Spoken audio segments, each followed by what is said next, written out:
In today's video, I'm going to teach you how to create a Trello card, and we'll get through it in just 5 minutes. Whether you're new to Trello or looking to streamline your task management process, creating a card is an essential skill that can help you stay organized and on top of your projects. First, let's start by logging into your Trello account. Go to the Trello homepage and you'll see a button labeled Login. Click on this button. Trello offers multiple ways to sign in, and one of the easiest ways is using your Google account, which is what we'll do here today. Click on the option that says Google and then select the Google account you'd like to use. This method not only speeds up the process, but also ensures that you don't have to remember another password. Once you're logged in, you'll be taken to your Trello dashboard. Here you can see all the boards you've created or have been invited to. For this demonstration, click on the specific board where you want to add your new card.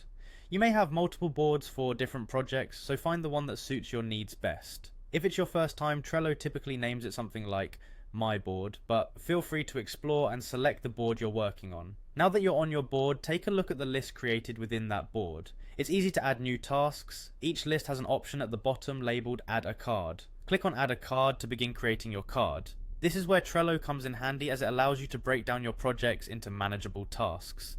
Next, let's give your card a name. This can be anything from a client's name to a project title, or even a reminder for yourself. Simply type in what's relevant to you. For example, if you have a new marketing campaign to plan, you might name the card Launch Marketing Campaign. Keep this clear and concise, so that as you glance through your cards, you immediately know what each one pertains to. After naming your card, you might wonder how to save it. With Trello, it's quite intuitive. Instead of looking for a save button, all you need to do is click outside the card area. This action will automatically save your new card to the board. Trello makes it very straightforward, allowing you to focus more on planning and organizing than on managing the app itself. And there you have it. In just a few steps, you've successfully created a Trello card.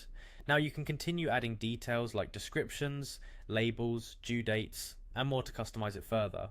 Practice makes perfect, so feel free to explore more features as you tailor your board to best suit your workflow. Thanks for watching, and happy organizing.